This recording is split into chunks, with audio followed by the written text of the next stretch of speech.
Chers amis, bonjour. Bienvenue sur le podcast Petit sous, gros sous, qui parle d'éducation financière et d'investissement. Ici, tu retrouveras l'actu financière en live et replay, les témoignages des familles qui tentent de joindre les deux bouts, les histoires inspirantes sur la gestion de tes finances personnelles, les conseils pour fructifier ton argent, la légitimité pour parler argent. Chers amis, dans un précédent épisode intitulé « Fin d'études, mes repères de vie », je parlais de la transition entre la fin des études et la vie active pour se préparer financièrement. Aujourd'hui, dans cet épisode, il est question de parler de deux mondes, de deux univers. D'une part, le monde de ceux qui hésitent, qui doutent, qui cherchent, qui s'interrogent, qui se posent 1000 questions sur quoi investir leur argent. Et d'autre part, le monde de ceux qui démarrent, investissent leur argent, font des erreurs, apprennent et finissent par trouver leur voie. Ce n'est ni une question d'âge ou de diplôme ou de milieu social ou de genre ou de capacité financière, c'est une affaire d'état. C'est une affaire d'état d'esprit, de mindset, de philosophie de vie, d'approche de la vie, de comment on jauge la vie, comment on se projette dans la vie. Une question d'éternel étudiant versus ceux qui font, ceux qui sont sur le pont, les faiseurs. Donc d'une part, on a les chercheurs, on a les éternels étudiants, on a les monsieur ou madame projet non réalisé, et d'autre part, on a ceux qui sont sur le pont, qui sont sur l'action. Et il faut savoir qu'il y a toujours une excuse extérieure à ne pas faire de projet de vie. Le taux, la remontée de taux, le climat social, l'inflation, la crise économique, le contexte mondial, les guerres, les élections. Et il y a toujours, bien sûr, une excuse plus endogène, plus personnelle, plus interne. Je me marie, je me suis séparé, je déménage, je finis mon diplôme, je finis cette formation, j'attends devoir, enfin, il y a toujours, qu'elles soient extérieures ou intérieures, des excuses, des raisons qui t'empêchent de passer du monde étudiant, du monde des chercheurs versus le monde des investisseurs. Ce qui nous amène à notre première question. Êtes-vous un éternel chercheur ou êtes-vous un futur ou déjà un investisseur? De quoi avez-vous peur? Quel est votre rapport avec l'échec? Que risqueriez-vous franchement? Que vaut votre argent qui dort sur un compte ou plusieurs comptes? Quelle est votre appétence en matière d'investissement? Souhaitez-vous faire quoi comme type d'investissement? Ou envisageriez-vous quoi comme type d'investissement? Est-ce que par hasard vous n'êtes pas prisonnier de vos préjugés, de vos principes, Est-ce que vous êtes plus éthique qu'un comité d'éthique et de déontologie? Est-ce que vous êtes maître des horloges, maître du temps? Et si réellement il y a un problème, comment se faire aider? Donc, revenons-en à notre première question. Quel profil êtes-vous? Est-ce que vous êtes plutôt chercheur, éternel apprenti, éternel étudiant, ou est-ce que vous êtes plutôt investisseur, vous êtes plutôt un faiseur, vous êtes plutôt un fonceur? Pour répondre à cette question, il faut d'abord se demander en fait quel est le but de vos recherches. Pourquoi vous faites des recherches?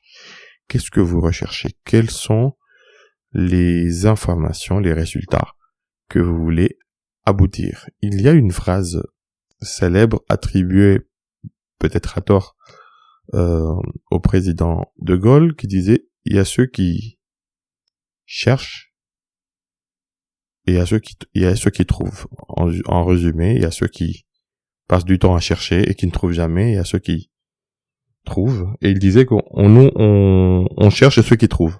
Voilà, exactement. Donc, Aujourd'hui, l'humanité a des siècles d'expérience sur bien des domaines d'investissement.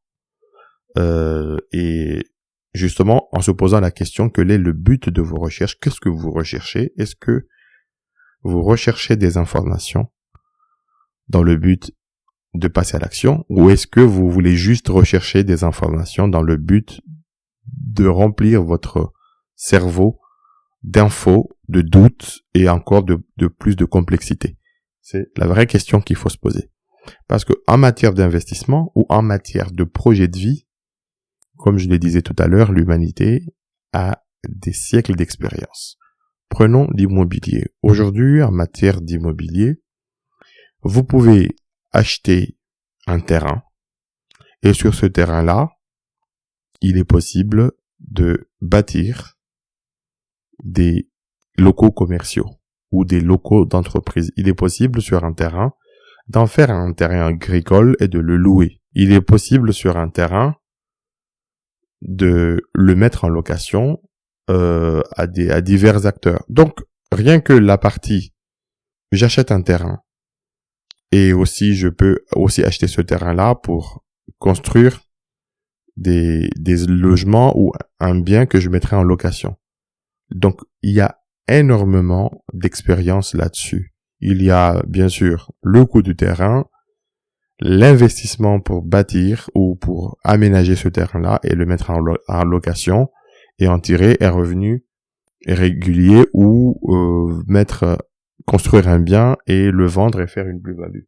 Donc, l'expérience, en fait, les informations existent, ça marche dans beaucoup de pays et beaucoup de gens qui ont acquis en fait de la richesse, en fait, sont passés par là en achetant un terrain ou en ayant investi dans l'immobilier. Maintenant, si on reste même dans l'immobilier, il y a ce qu'on appelle de l'immobilier papier. On peut investir dans de l'immobilier papier, ce qu'on appelle les fameuses SCPI. Donc, on achète, au lieu d'acheter un immeuble qui vous appartient, vous achetez un bout de l'immeuble, mais c'est sur le papier, et vous n'avez pas de gestion à faire, de gestion locative, vous n'avez pas à trouver un locataire, vous n'avez pas à faire cela. Donc, ça existe en fait de l'immobilier papier, où vous pouvez détenir ce qu'on appelle des titres à travers ce qu'on appelle des OPCI. Donc, ça existe déjà. Donc, si votre truc c'est l'immobilier, foncez. Alors, il y a ceux qui veulent pas détenir des biens physiques, des biens tangibles. Eh ben, aujourd'hui, il y a le monde des marchés financiers. Et sur les marchés financiers, on trouve de la finance conventionnelle, des titres. C'est ce qu'on appelle communément la bourse. Eh ben, qu'est-ce qui vous empêche d'investir, d'acheter des actions, des obligations, de l'or, des métaux et des crypto-monnaies aussi? Ça existe. On connaît le rendement, on connaît des indices, on connaît l'expérience, on connaît les crises financières de 1929 à nos jours.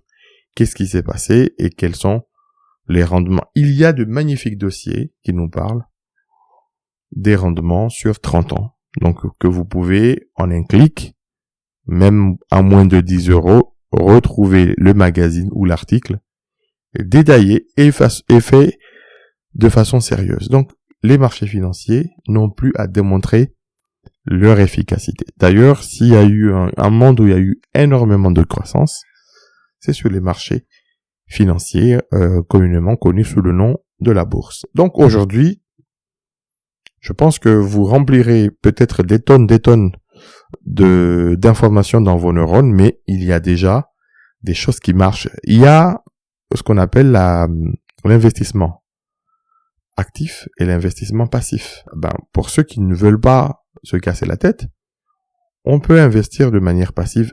La littérature ne tarit pas là-dessus, les fameux trackers, les ETF. On peut investir de manière très passive.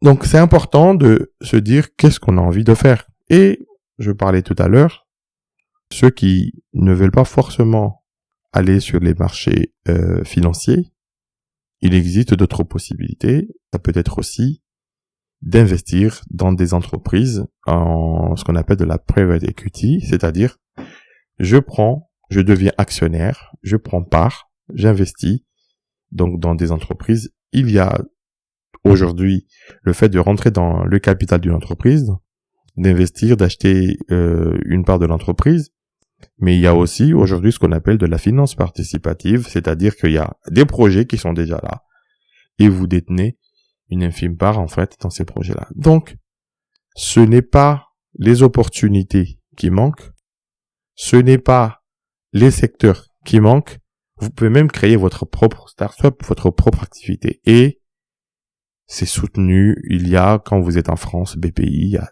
énormément d'organismes qui vous font. Alors, donc, à notre question, quel est le but de vos recherches? Il faut se la poser. Est-ce que je fais des recherches pour chercher? Ou je fais des recherches pour trouver? Ou plutôt, je souhaiterais affiner. Je souhaiterais affiner. Ce qui dénote, en fait, derrière, en fait, d'une grande peur, en fait, de quoi avez-vous peur? Souvent, pas être sorcier, on a peur de l'échec. Mais, pourquoi, en fait, cette peur, en fait, de l'échec? Et ce qu'il faut savoir, c'est que, comme le disait, je ne sais pas si c'est Mandela, mais il disait la chose suivante: je n'échoue jamais, j'apprends. Il faut apprendre l'apprentissage, comme l'échec comme un apprentissage. Et comment cela peut se transformer en fait en apprentissage? Ce qu'il faut savoir, c'est que quand vous êtes investisseur, vous n'y allez pas d'un coup. En fait, vous n'allez pas boire 1 litre d'eau d'un coup. Pour y parvenir, il faut prendre des verres. Donc, en matière d'investissement, il est possible de partir sur des petits projets pilotes, des petits tickets d'entrée, des petits cachets, en se disant, j'y vais, j'attends d'avoir un retour, j'attends de voir comment cela se comporte avant de mettre de nouveaux billes. Donc, aujourd'hui, cette peur, à moins que vous soyez vraiment Picsou comme dans le dessin animé ou hyper radin au point de se dire si je perds 10 €, quelque part, c'est la fin du monde. Vaut mieux perdre 10 € maintenant plutôt que d'en perdre 1000 ou 5000 plus tard ou même 100 000. Donc, aujourd'hui, on peut légitimement avoir peur, mais cette peur peut cacher aussi un manque d'information ou tout simplement une attitude en fait qui est un petit peu incompréhensible. Donc il faut y aller à petits pas. Ce qui nous pose la question, quel est votre rapport avec l'échec? Souvent, on a des freins culturels. On a des freins culturels. Plus vous avez tendance à appartenir à une communauté, à faire partie d'une communauté, vous avez des freins qui sont des freins culturels, communautaires. Vous avez peur du regard de l'autre. Quand vous êtes investisseur, un investisseur, c'est quelqu'un qui prend des décisions, qui va et qui peut parfois aller à contre-courant. Le regard de l'autre, il faut juste vous dire une chose, ce n'est pas son argent, ce n'est pas sa thune, c'est ton fric, t'en fais un petit peu ce que tu veux, et si tu fais une bonne affaire, tout le monde viendrait te demander conseil. Donc, il faut un petit peu oublier les autres, parce que c'est ta vie, et foncer, et ne pas avoir ce poids culturel, en fait, ce poids communautaire. Faut se dire une chose, je ne vis pas pour les autres, donc, mon rapport avec l'échec, c'est un rapport tout simplement quelles leçons je vais en tirer pour rebondir par la suite. Donc, ce qui nous pose naturellement la question, que risqueriez-vous? Vous risquez tout simplement de grands enseignements. Et quand vous commencez à investir, vous allez investir, comme je l'ai dit tout à l'heure, des petits cachets. Donc, vous allez faire des tests et vous allez réussir vos prochaines actions parce que vous n'auriez pas pris de grandes décisions d'un coup de façon hâtive. Donc, ce qu'on risque aujourd'hui, c'est d'avoir une part de vérité, de grandir en fait dans les enseignements, de mieux comprendre quelque chose. Ça, c'est le risque en fait que vous avez en fait à essayer, à tester en fait, à vaincre en fait ce qu'on appelle l'échec, à vaincre cette peur. Mais quel est le vrai risque en fait? Que vaut votre argent dormant? Bon, je vais prendre un seul exemple. On parle en France de l'inflation. Donc, demain matin, vous avez 1000 euros dans votre compte bancaire. Vous avez une activité qui vous a donné 1000 euros. Avec une inflation à 2,5%, sachez que réellement, vos 1000 euros vaut 975. Donc, ces 1000 euros vaut 975, sans compter que les prix peuvent continuer à augmenter de manière très désordonnée. Par exemple, vous avez 975, mais 975, quand vous allez investir, par exemple, dans des matériaux pour faire des travaux chez vous, si l'inflation dans le secteur immobilier, dans les travaux, est plus fort, vos 975 vaudront moins.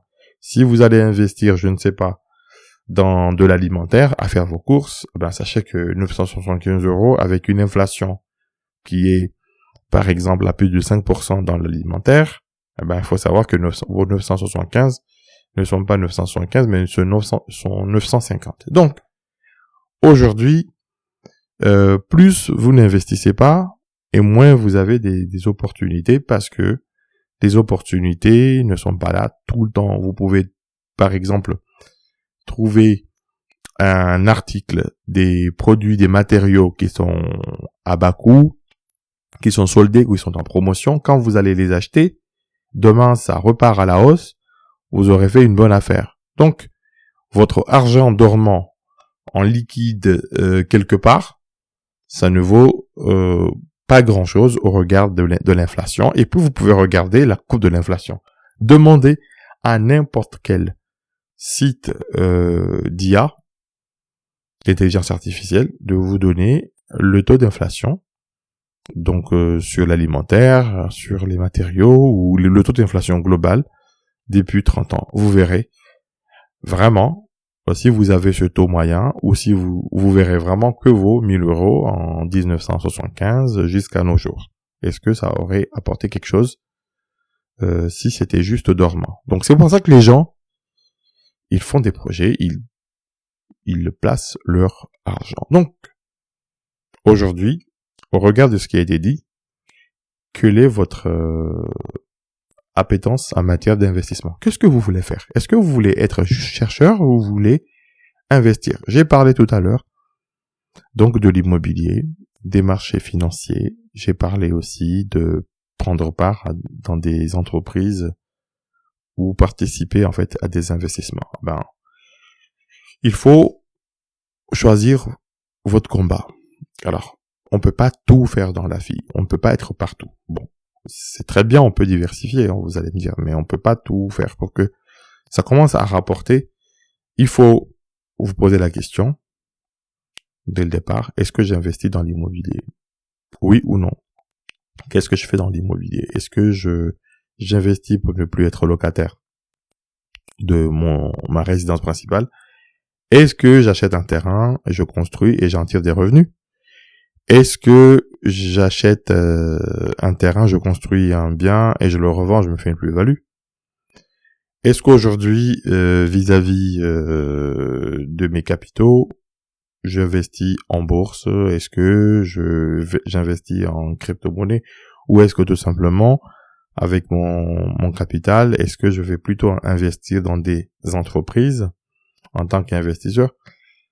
Voilà. En fait, c'est des questions. Est-ce que je vais acheter des lingots d'or? Est-ce que, voilà. Mais dans tous les cas, il faut se choisir un combat.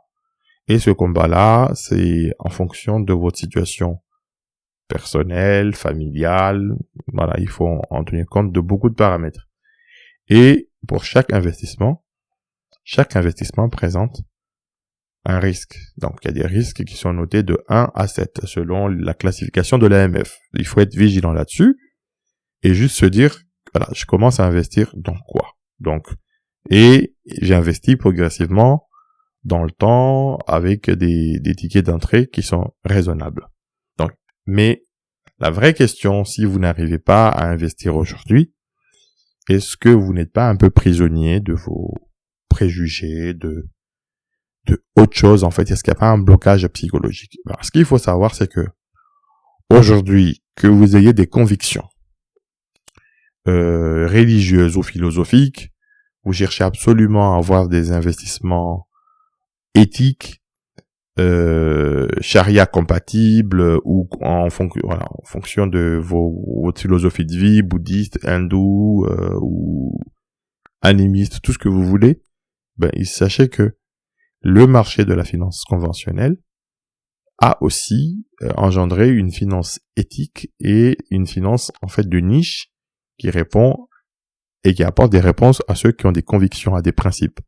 Donc, vos préjugés n'en sont que des excuses en fait. C'est plutôt un manque de connaissances. C'est une forme d'ignorance. Et je pense que si vous voulez avancer dans la vie, il faut plus avoir ce côté binaire. Tout n'est pas blanc, tout n'est pas noir. Il y a bien sûr un juste milieu, une zone grise. Il y a aussi des possibilités. Il y a aussi des choses qui évoluent, des investissements qui étaient pas très green, qui n'étaient pas très éthiques, qui évoluent, des sociétés qui se transforment. Donc la question, si vous n'êtes pas prisonnier, on est un peu chacun prisonnier, mais on en sortirait, on verrait la lumière par la connaissance, par l'information. Et comme je vous le dis, vous avez des informations, mais vraiment en moins d'une minute chrono, vous avez des informations. Il faut juste savoir les lire et ouvrir son chakra pour en comprendre les choses. Maintenant, peut-on investir tout le temps? Est-ce que vous êtes maître des horloges?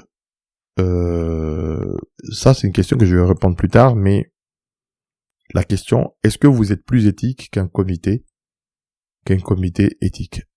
Ce qu'il faut voir, c'est qu'il faut pas que vous seul, un seul individu, une seule personne, en mode chercheur, une seule personne en mode doute, vous prenez pour un comité d'éthique. Sachez que votre individu, ça ne peut pas valoir l'intelligence collective de beaucoup de personnes, de beaucoup de comités, de beaucoup d'instituts qui établissent en fait des études. Donc, soyons modestes. On ne peut pas être un comité plus éthique que des comités éthiques. Chaque conviction, il y a des réponses qui sont apportées par des investisseurs, par des opportunités d'investissement qui sont éthiques, qui sont écolos, qui sont commerce solidaire, qui sont charia compatibles, qui sont bouddhistes, qui sont juifs, qui sont tout ce que vous voulez. Donc, pas d'excuses, il faut foncer. Pas d'excuses. Et comme je le disais tout à l'heure, est-ce que on est maître des horloges? Est-ce qu'on maîtrise le temps? Il faut savoir que il y a des fenêtres d'investissement. Et je vais vous parler de la période entre, je ne sais pas, 2016, 2019, voire 2020. C'est une période où on a constaté une baisse énorme des taux d'intérêt. Donc, tous ceux qui voulaient investir dans l'immobilier, ils ont eu cette fenêtre de la baisse des taux. Partout dans le monde, les taux y baissaient. On était même à des taux négatifs. On avait de l'argent facile, de l'argent disponible pour aller voir une banque et investir. Donc, on a eu cette fenêtre d'investissement. Cette fenêtre a commencé à se fermer de 2022 jusqu'à maintenant. Il y a eu une remontée des taux et cette remontée des taux a freiné ou a contracté un petit peu le marché de l'immobilier. On parle même de la crise immobilière. Donc, cette fenêtre, ça s'est un peu fermé là, mais on pense qu'à partir du mois de juin, les taux vont encore baisser. Donc, on va avoir des fenêtres d'investissement. Donc, comme on n'est pas maître des horloges, on ne sait pas ce qui va se passer sur le contexte mondial, le contexte géopolitique ou le contexte financier mondial. Donc, il faut juste se préparer pour investir. Donc, on n'est pas maître des horloges. Donc, quand il y a une opportunité, il faut foncer. Sachez que quand vous avez investi, vous pouvez toujours vendre ou céder ou remettre dans d'autres investissements. Donc, tout est possible. Tout est possible. Donc, quand vous n'êtes pas maître des horloges, quand vous ne maîtrisez pas le temps et les fenêtres, vous saisissez les fenêtres qui s'ouvrent à vous en attendant d'avoir de meilleures fenêtres. Mais comment aujourd'hui, en fait, on peut lever ces blocages, on peut lever ces inhibitions? Ce qu'il faut savoir, c'est que, quoi que vous fassiez, il y a des échéances qui sont là pour vous le rappeler. Sachez que la retraite, quel que soit votre âge, vous allez arriver à la retraite. Et maintenant, comment arrivez-vous à la retraite? Quand vous allez arriver à la retraite, il y a des questions de coût de vie.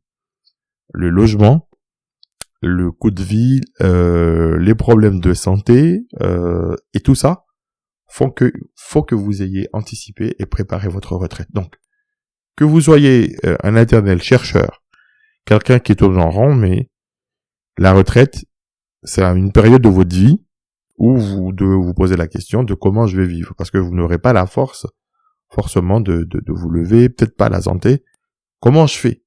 Donc tout le monde doit se préparer sa retraite, le coût de la vie. Comment je fais? Donc il faut que j'ai investi et que j'ai préparé la retraite. Deuxième échéance, les impôts. Chaque euro revenu est soumis à une fiscalité. Donc on doit payer des taxes là-dessus. Est-ce que on va être celui qui paye le plus de taxes dans la vie ou dans le monde, ou on va chercher à maximiser un petit peu ce que vous avez? Donc un célibataire, il a un taux qui avoisine, je sais pas moi, le 9% de prélèvement à la source. Maintenant, il y a autre chose qu'on appelle les aléas de la vie. Sachez que les aléas de la vie, c'est des accidents de la vie. Il faut les avoir anticipés, il faut avoir prévu quelque chose. Il faut toujours se dire que quelque chose va arriver dans la vie. Moi, par exemple, mon téléphone, il est tombé, il s'est cassé cette semaine. Je n'avais pas prévu. C'est un iPhone. Maintenant, il faut que je trouve pas moins de 500 € pour renouveler cela. Donc, l'ai-je anticipé? J'ai pas anticipé que mon téléphone tombe, mais j'ai prévu que si je venais à ne plus avoir de téléphone, il faut que j'ai ce qu'on appelle une petite épargne de précaution. Donc, pour résumer, aujourd'hui, le monde des étudiants, pas forcément ceux qui sont à l'école, mais le monde de ceux qui étudient beaucoup les choses et qui ne font rien versus le monde des investisseurs, il y a qu'un pas, c'est l'information, c'est détrôner en fait sa peur psychologique et parfois irrationnelle, et on peut se faire aussi aider. Il y a des conseillers en investissement, il y a des coachs, il y a un peu de tout pour lever en fait ces freins. Et j'espère que cet épisode vous a permis en fait de lever un petit peu en fait les déblocages qui étaient en vous. Et sachez que dans chaque épisode, vous allez trouver deux choses, deux questionnaires, un questionnaire, une question que vous pouvez répondre et un petit sondage. Et n'oubliez pas de partager l'épisode. N'oubliez surtout pas donc d'encourager le podcast en mettant des commentaires sur les réseaux sociaux, en mettant 5 étoiles et aussi d'interagir. C'est très intéressant d'avoir votre retour sur l'épisode ou sur le podcast. Je vous remercie et n'hésitez pas à parcourir d'autres épisodes comme mes repères de vie, l'épisode où j'ai comparé la banque islamique, la banque conventionnelle et bien d'autres épisodes qui abordent justement des comparatifs, et j'en profite pour inaugurer une série qui va s'appeler c'est une série en fait sur les versus en fait. Un monde d'avant et un monde d'après. Donc, vous allez découvrir dans les 9 prochains épisodes, donc d'autres épisodes qui vont faire un comparatif entre deux choses. Merci et à très bientôt.